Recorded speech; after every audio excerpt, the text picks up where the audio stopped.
create entirely new markets through disruptive innovation that can change user and consumer behavior. In fact, disruptive innovation is the basis for some of the biggest brands we know today, making innovation and disruption buzzwords in recent history.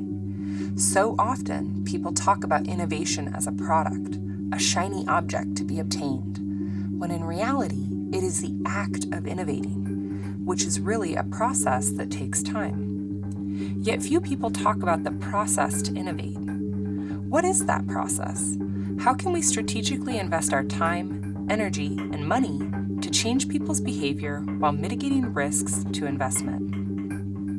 Here, I'll walk you through the processes for innovation that NASA employs to mitigate risks while staying at the frontier of the unknown.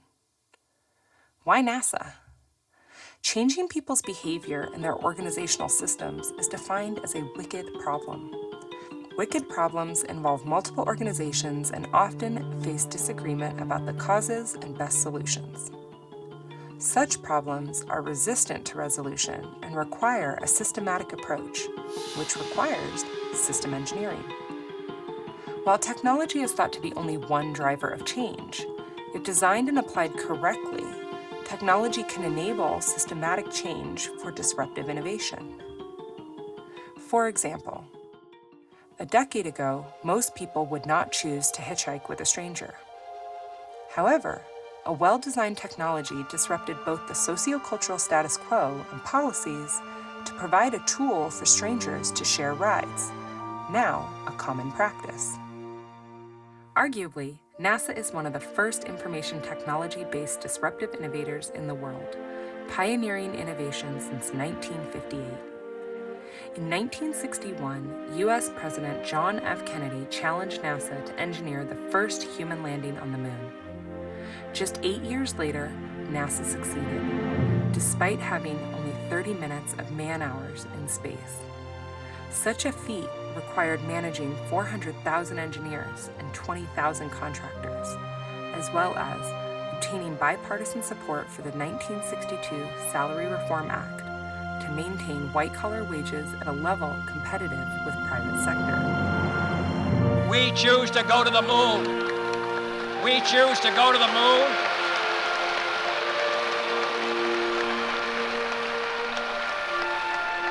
We choose to go to the moon in this decade and do the other things, not because they are easy, but because they are hard.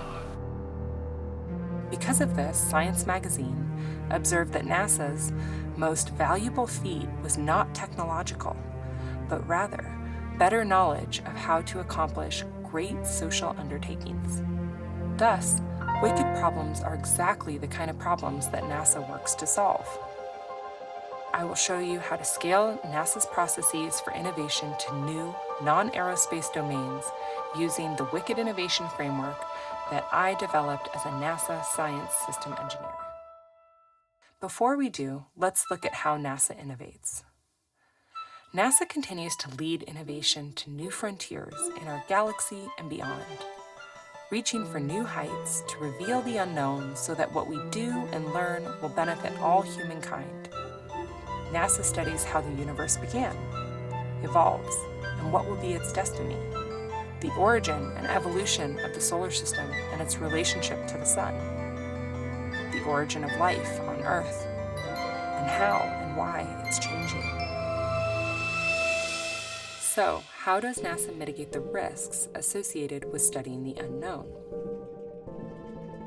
Crucial to NASA's success is the application of the scientific method to constrain our pursuit for new truths based on evidence and current understanding. This is called science system engineering.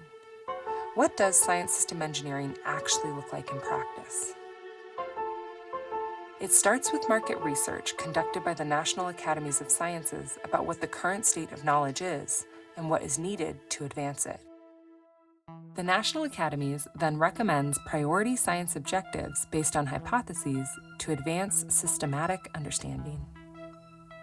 Then, NASA begins concept formulation on a discrete, actionable, risk-mitigated plan to collect data and test these hypotheses, thereby advancing systematic understanding of the universe on time and on budget.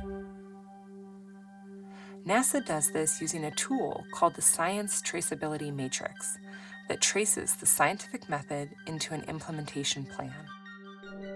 We start with our goals, and then trace to objectives, testing hypotheses of scientific advancement, and then to an experimental design, including the type, quality, quantity, and collection strategy of the data needed to test that hypothesis. Here's an example. Assume that our science goal is to understand how climate change affects life on Earth. A discrete objective would be to determine if drought is the driving predictor of tree mortality or if beetle kill is.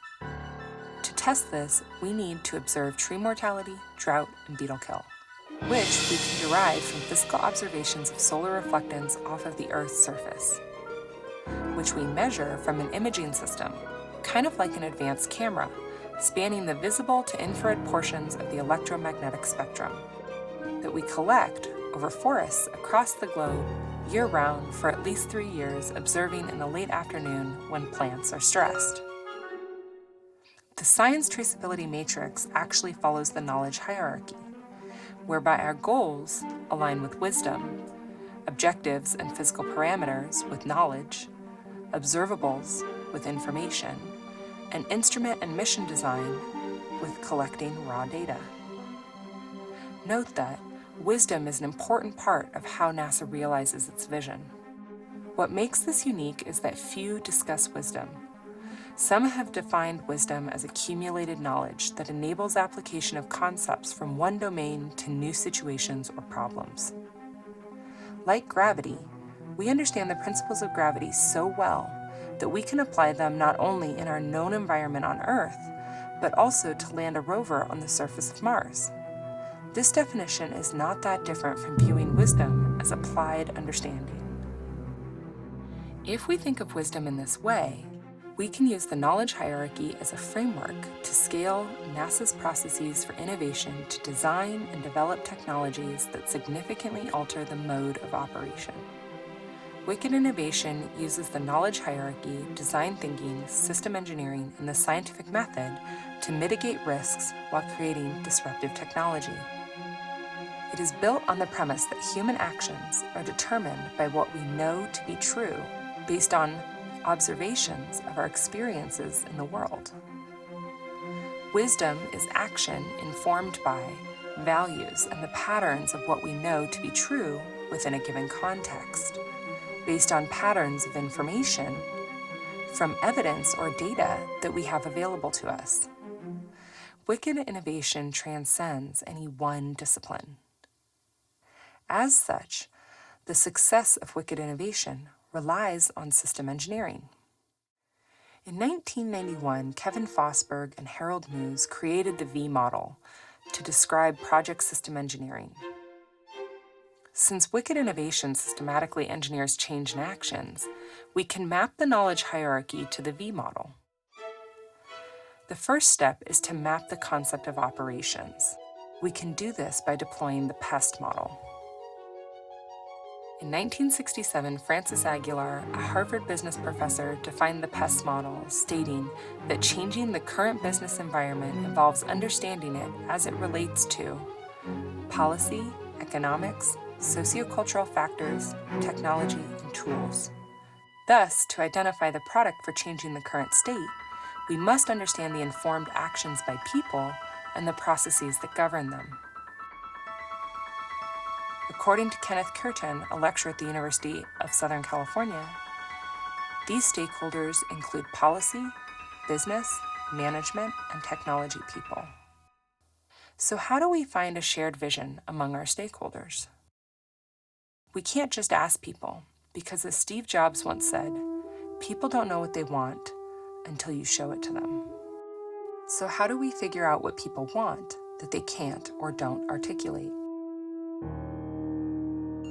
We need to examine the behaviors of the people in the system we want to change.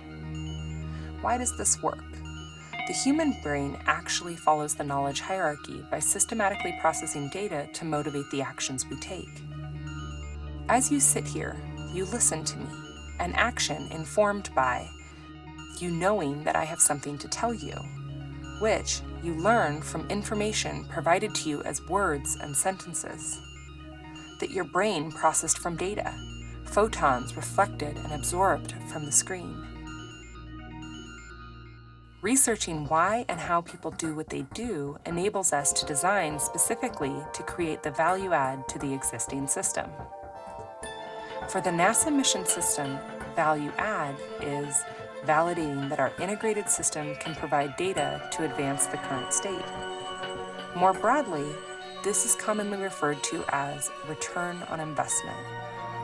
Importantly, the return on investment is defined by stakeholders' values, hence the importance of understanding their current behaviors, which illuminate those values. Once we understand what the product needs to do based on what constitutes value add to the existing system, we need to define the requirements using a technique called process knowledge mapping, which maps the knowledge we have of how the system works to how we want it to work. Once we have a well-defined problem and product, we can build it and verify and validate its value add using our defined metrics of return on investment. By demonstrating the value add, we can refine our concept of operations and grow the functionality of our system.